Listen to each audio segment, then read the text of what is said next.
we will have our gold partner, TVS Next, right here on stage. And for that, we have with us Mr. Krishna Kumar, Chief Operating Officer, TVS Next Limited, a visionary business technology leader. Mr. Krishna brings extensive global experience in driving complex, large-scale enterprise transformations from cloud adoption to strategic ERP delivery. He excels at scaling businesses from startup to multi-million-dollar units and aligning IT strategy with business outcomes. Please put your hands together and let's welcome Mr. Krishna Kumar, Chief Operating Officer, TVS Next Limited. Stage is all yours, sir.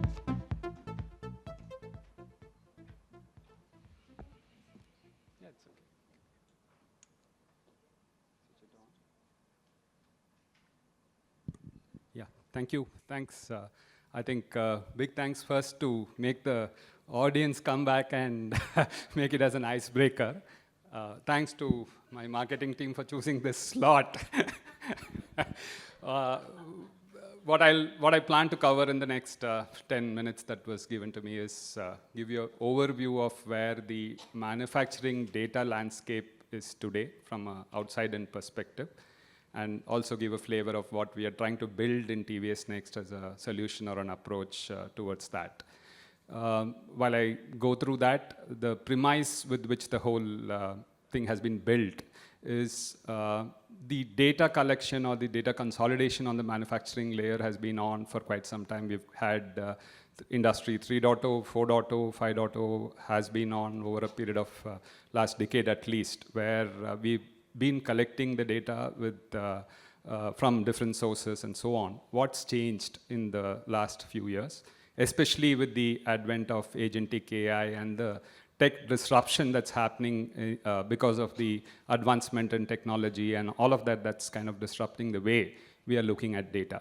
So I kind of name it as transitioning from a controls-led objective to an intelligence-driven manufacturing. If I look at it maybe a decade back when we started collecting data from machines and all of that, the objective with which the data was collected was different, and the objective, the same data needs to be leveraged today, is completely different. So that's where the theme of this presentation is as well, and I'll also walk you through briefly on the solution that we have.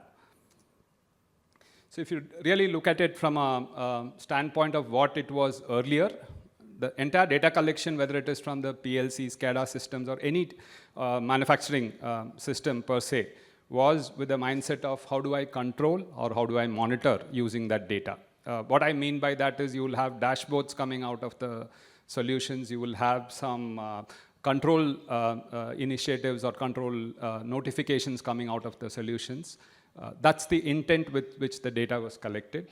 Now, when I'm looking at what we are doing today, we are having a consolidated data. There's a lot of convergence that is already happening on enterprise data, which is from ERPs, MES systems, and so on, and with the machine sensory data that is coming from the shop floor. And the data is already captured. There is an attempt that is being made in terms of getting the semantic layer foundations in a very limited way. Name it, you will have Gen AI pilots happening across all factory floors as we speak. And there are validations happening on the agentic process execution from a manufacturing standpoint. While we do all of this at this point in time, whether it is in the right shape in terms of leveraging the data, how do we do the current data? Leverage leaves a lot to be desired while we want to get there as the next stage of leveraging the data rightfully. We call it as orchestrated intelligence. What we mean by that is you have now, there's no dearth of data. You have everything everywhere available. How do you orchestrate that in a way in which it is consumed?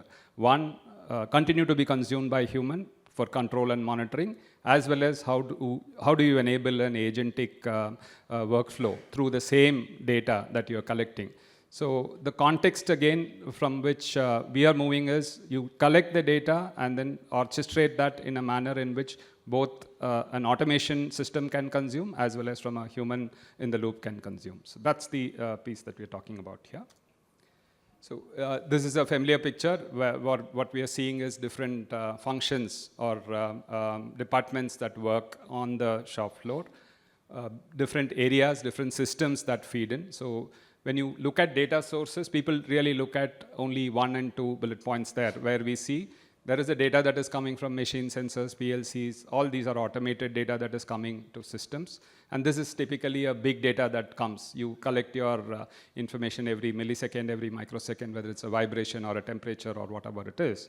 And the second is more the transactional data that comes into the same layer in terms of the ERP system that runs, that supports your transactions, the MES systems, the quality systems, and so on. And the third piece is, I think we spoke about it in the panel discussion earlier, is the human personas that access these various or across these various functions which run these processes. How do we really capture that intelligence and bring in a unified layer which kind of connects all these three varied data sources? That's the piece that we are looking at. And how do we not only collect, we need to orchestrate that in a manner in which it is consumed seamlessly. That's the solution that we're talking about here. So as an extension to what I spoke, the data convergence evolution. So when we started collecting data from machines and looking at the data earlier, it was for visibility, for control.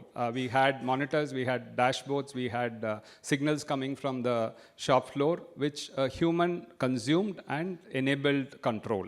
That's the vision with which those data was collected earlier, and the objective at that time for data collection mechanism was that. Today, the same data is expected to support decision intelligence. What we mean by that is the agentic piece as well as a human in the loop agentic piece that comes out. How do you predict? How do you optimize? How do you do an autonomous execution with the same data that you collected? So that requires a different context, and the context that needs to be set to the data is the change that we are looking at. So the evolution is clearly that while we have the data, how do you recalibrate the entire data that you've collected to make sure that you're consuming it rightfully, both the consumption from a machine or an agentic perspective or a system perspective, or how a human can consume it rightfully. So that differentiation is what we're bringing, and that's the orchestration layer that we're talking about. There are three capabilities that we typically look at for powering that. One is the semantic layer, as we call it, which is nothing but the human intelligence on the shop floor needs to be captured. When I say captured, it's digitized. How do you structurally capture it in a repeatable manner, make the system learn, create a historian for what the human intelligence is, and make the near predictable outcome out of that same data. The agent-driven execution, all of us, I think everybody talks about it now. So how do you really enable an agent-driven manufacturing? Manufacturing, as we all understand, is typically input, process, output, and predictable from an outcome perspective. But in an agentic era, there will definitely be an iterative model of execution where the system has to learn, execute, and then again relearn if there is a change in the scenario and so on. How do you enable the shop floor to have that kind of an execution model in place? The last but not the least is from control to intelligent execution. So the whole context with which the data is collected from a control and monitoring perspective, how do you make it intelligent for execution or an automated execution? That's the concept that we're talking about here. So typically the shop floor runs on a simple input, process, output. When I say simple, it's not the manufacturing process. Each manufacturer has their own unique processes that they run. And I think I want to draw a parallel here in terms of a ERP or a normal functional business process like a procure to pay or a financial close process or something, where it is typically standardized across to a large extent. You can run a system or a process where it is predictable to a large extent, and company A, company B, company C, variations are minimal. Whereas in a manufacturing environment, even a shop floor, a line to line, a factory to factory within the same product line can be very different. And how do you really make it move from a deterministic to an iterative model where it learns and relearns is the challenge. So it may be somewhat relatively easier to kind of run an e-commerce engine which predicts your next buy, or a financial close process as from next step what it is. But in a area where it is manufacturing oriented, where it is used to a high level of deterministic outcome, where I know for sure I run on Six Sigma processes, I can't tolerate variances, my scrap or anything that happens with the deviation on the process has a direct impact on my top line, bottom line, etc., needs to be really looked at in a much more closer way to make it as deterministic as possible in an agentic era. And how do we do that? We typically do that with the human in the loop at the appropriate places. So the structuring, the architecting of the solution from a traditional manufacturing process automation to an agent-driven automatic execution process is a lot more complicated, a lot more customized, and needs a lot of architectural decisions to be taken at appropriate place from a process perspective as to where you bring in a human in the loop. Again, going back to the earlier panel discussion, I think there was a lot of discussion around how machines and people can interact on the shop floor and what the role of a human being would be going forward, or a plant employee going forward. That kind of leads into a place where we are saying the human in the loop will be more value-added human in the loop. The agent will take on all the routine or mundane processes. That's the intent. And wherever it is a critical decision making that will impact the production process, we will have a human in the loop. And over a period of time, the historian that we build in will take the control in terms of the routine processes, and the improvement of the agentic experience will go on over a period of time. So the challenge is just not technical. The challenge is change management at the shop floor level, as we all understand. Again, the whole mindset from a production perspective is high level of accuracy, high level of efficiency, and a deterministic output kind of a model where we know for sure that people are used to confirmed outcomes. Whereas what we are looking at is changing that process to make it a little bit more probabilistic, but with a defined human in the loop. That's the challenge that we are all on to. So just kind of a concluding slide from my side. Where do we focus now? We are looking at two imperatives. A lot of data is available, a lot of data is collected across systems. How do we kind of bring it and make a convergent layer which has a repurpose in terms of the context that I spoke about? You may have data, but unless you have a context rightfully associated with that, the data from a new age manufacturing intelligence era is not useful. So we have to repurpose that whole engine in terms of how do you collect the data with an intent of running an agentic manufacturing layer. And how do we do that changes the foundation of everything. So we are attempting to do that as well. Second point that we need to focus is the orchestration piece. This is again very critical because you cannot fully automate. You cannot not keep a human in the loop at the appropriate place. How do we leverage that? And as the learning of the systems matures over a period of time, how do we kind of make the human in the loop more value-added human rather than someone who is doing? But this is a progressive exercise. You cannot make it like a change overnight. The system has to learn, the processes have to be digitized, and how do we move from point A to point B is a journey, like a 4.0 or a 5.0 journey. This is again a journey of orchestration where we start, and more intelligence will come in only if you have orchestration layer which can connect all the dots from different points within the manufacturing floor. So I'll just quickly skip this slide. So this is our flagship product platform that we talk about. The key part that I typically kind of explain is you have systems which collect the factory OT layer. There is a data collection engine that is there. To your left, again, bottom left, you have the ERP QMS. The big data that is collected, that is brought into the NextOps intelligence core in a manner in which it is consumable from a decision-making standpoint. So there are edge systems, there are hub systems and corporate systems and so on. So how do we bring that data in a manner in which it can be consumed seamlessly? Just not the manner, but also in an efficient way, because you have a cloud, you have an on-prem, a lot of technical stuff that is there, but how to make it more efficient from a consumption standpoint needs to be talked through. At the same time, you have the transactional data that is coming right from planning systems to energy management systems to quality management systems coming out.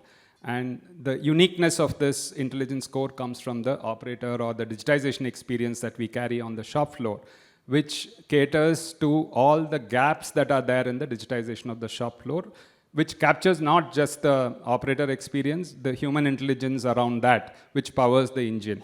So unless you have this digitization experience or the human intelligence captured into a common layer, which has all the factory-related manufacturing intelligence done, your agentic experience on the shop floor will not be accurate, or the accuracy level will be far from what we would like to be.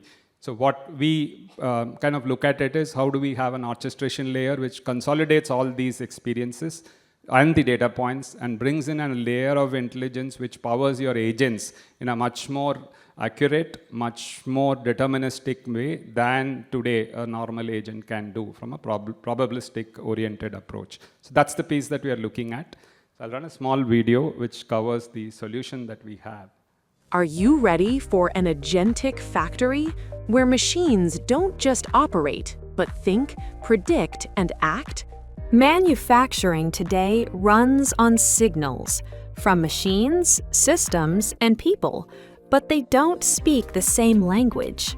Critical insights remain buried across PLCs, SCADA systems, enterprise platforms, and in the minds of operators on the floor.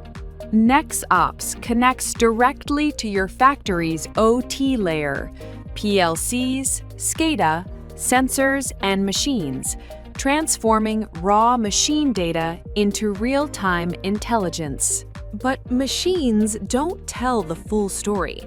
NextOps captures human intelligence, from TPM, total production maintenance, loss code entries, to OQA, ongoing quality assurance, quality checks, to operator inputs captured directly on the shop floor.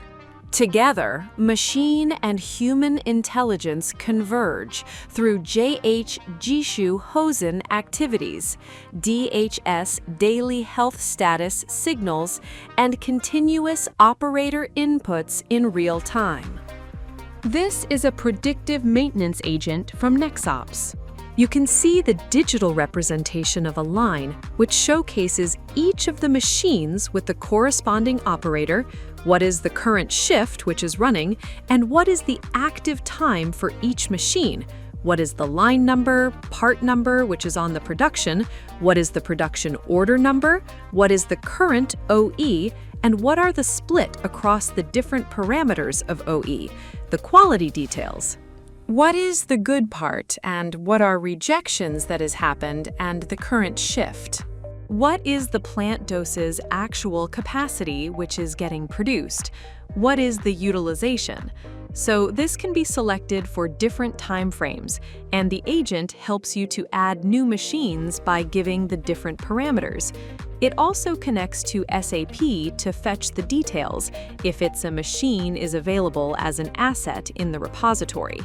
Then, once a QR pairing is done, you get to see the machine parameters coming, so the system has a dynamic historian. The agent helps you to visualize the parameters using the dynamic historian. So the data collection happens, and once the data reaches a particular maturity level, the agent starts triggering preventative maintenance alerts. So these are the different alerts and notifications the agent has generated and assigned to the maintenance team. So this agent helps to keep track of the machine health and ensures that each of the machine alerts or notifications are escalated in a workflow and people are able to work on it and address the issues. Introducing the NextOps operator experience. The operator gets a dashboard where he could see the daily production quantity, the current target quantity, his name as well as a shift, what is a machine material part which is getting produced. Then he is able to navigate and see what kind of downtime the system has identified during his current shift, and what are all the recent codes that could be attributable for any of the downtimes which has occurred in his shift. So the operator can fill in the details which are actually assigned as part of the 16 TPM losses which is chosen by the factory flow. So whether the operator has lost the time because of a tool change, part change, or any other activity he has done, everything is recorded in the system as part of the shift process execution. Then all of the downtime details are actually processed by NextOps and manifested as a downtime agent. So the agent gets his intelligence.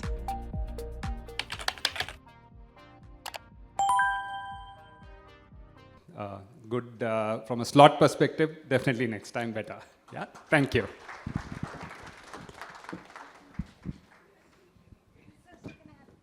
So can I have you on stage for a minute? Thank you so much, Mr. Krishna Kumar. Digital transformation, when done right, is truly a business outcome and not just a technology project.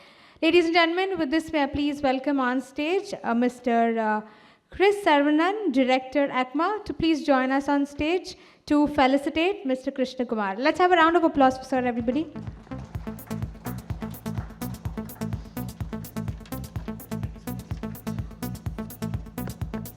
Thank you so much, sir, for sharing in your insights with us. Let's have a round of applause for sir.